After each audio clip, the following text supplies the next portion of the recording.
मेरी बेटी बोझ नहीं, एक आत्मनिर्भर कहानी। बड़े ही अरमानों से गुड़िया की तरह सजाकर दुल्हन बनाकर विदा किया था सरोज जी ने अपनी बेटी सालू को।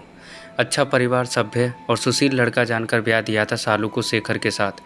सरोज जी के भाई ने रिश्ता करवाया था। देखने में जितने सीधे लग रहे थे, शादी के बाद उतने ही तेज, मतलबी और दुष्ट निकले सालू के घर वाले।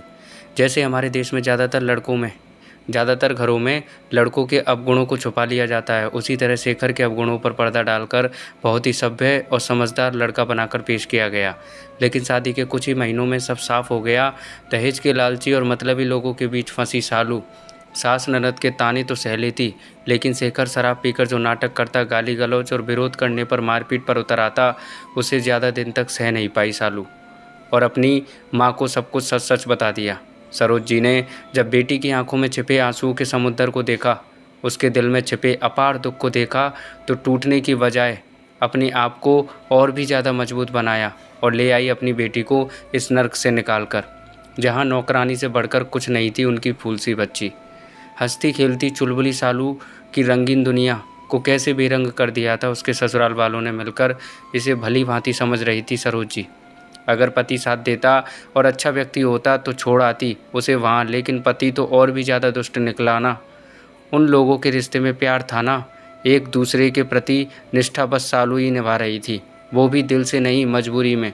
सालू को हमेशा के लिए घर लाने के फैसले पर सरोज जी की बड़ी बहू ने विरोध किया और कहा, माँ जी, आप सालू को हमेशा के लिए घर ले आई हैं, अभी साल भर हुई है, उसकी शादी को थोड़ा समय तो दीजिए, हो सकता है वो लोग बदल जाएं। इस तरह घर ले आना तो कोई सॉल्यूशन नहीं है ना। क्या इज्जत रह जाएगी समाज में हमारी, लोग तरह तरह की बातें बनाएंगे, और क्या करेगी ये अपने जीवन में। जानती हो ना, एक तलाकशुदा लड़की का समाज में जीना कितना दुश्वार होता है। आप इतनी समझदार होकर भी इतना गलत फैसला कैसे ले सकती हैं। मुझे लगता है हमें शेखर और उसके परिवार से बात करनी चाहिए।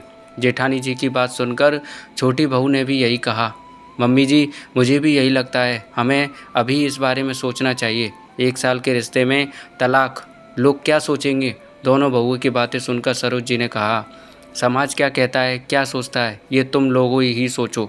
मुझे केवल मेरी बेटी के बारे में सोचना है। वो लोग सुधर जाएंगे, महज इस उम्मीद में मैं अपनी हंसती मुस्कुराती गुड़िया को वहाँ छोड़ दूँ मुरझाने के लिए, हरगिज़ नहीं। उन दुष्टों के साथ एक दिन भी नहीं रहेगी सालू। मेरी बेटी बोझ नहीं है, जिम्मेदारी है, मेरे जिगर का टुकड़ा है, और उतनी ही ज़रूरी है जितना तुम सब। और सुनो, मेरी बेटी की जिम्मेदारी के लिए तुम लोगों को परेशान होने की कोई ज़रूरत नहीं है। उसके पापा की पेंशन मिलती है मुझे, और वह खुद नौकरी करेगी, पूरे आत्मसम्मान के साथ अपना जीवन जिएगी। मरते दम तक उसकी माँ उसके साथ खड़ी रहेगी।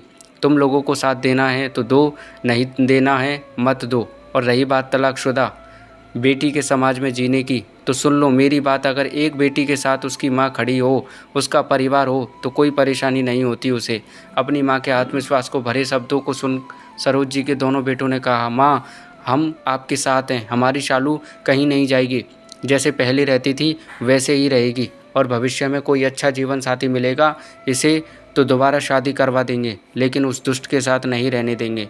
आप ठीक कह रही हैं, सालू नौकरी कर लेगी और आगे पढ़ना चाहेगी तो हम पढ़ा लेंगे, लेकिन इस तरह के लिए नहीं छोड़ेंगे, घुटन के लिए नहीं छोड़ेंगे। सरोज जी ने गोद में सिर रखकर लेटी सालू के सिर पर हाथ फेरा और अपने आप से वायदा किया, अब कभी नहीं रोएगी। उनकी बेटी, उसे खुश होने का अधिकार है और उसे सारी खुशियां मिलेंगी। अपने परिवार के एक गलत फैसले की वजह से सारी उम्र कष्ट नहीं भोगेगी। वो पूरे आत्मसम्मान के साथ अपना जीवन निर्वाह करेगी। दोस्तों, सरोज जी की हिम्मत और जज्बे ने सालू को उस नर्क भरी जिंदगी से बाहर निकालकर समाज के सामने एक उत्कृष्ट उदाहरण प्रस्तुत किया, और ये दिखा दिया कि माँ बाप के लिए बेटी बोझ नहीं होती, एक जिम्मेदारी होती है जिसे ताउम्र निभाना चाहिए, ना कि ये सोचकर पीछा छुड़ा लेना चाहिए कि हमने तो शादी कर दी और मुक्त हो गई जिम्मेदारी से। लाखों लड़कियां तो सिर्फ इसलिए ही ना चाहते हुए भी अपनी शादी निभाती हैं और जुल्म सहती रहती हैं क्योंकि मायके से उन्हें सहारा नहीं मिलता। समाज और परिवार की इज्जत की खातिर अपना जीवन खुद बर्बाद कर लेती हैं और कभी गलत का विरोध करने की हिम्मत ही नहीं कर पाती। हम माँओं को, खासकर बेटियों की माँओं को, अपने आप से ये प्रण करना चाहिए कि हर हाल में हम अपनी बेटियों के साथ रहेंगे, शादी के बाद भी, और अनचाहा रिश्ता निभाने के लिए उन्हें कभी मजबूर नहीं करेंगे, और उन्हें ये यकीन दिलाएंगे कि वे हम पर बोझ नहीं है, हमारी जिम्मेदारी है और हमेशा रहेगी। तो दोस्तों इस कहानी के बारे में आपकी क्या राय है कमेंट करके ज़रूर बताइएगा और वीडियो को लाइक शेयर ज़रूर कीजिएगा और कहानी सुनने के लिए बहुत बहुत धन्यवाद और सब्सक्राइब ज़रूर कर लेना दोस्तों।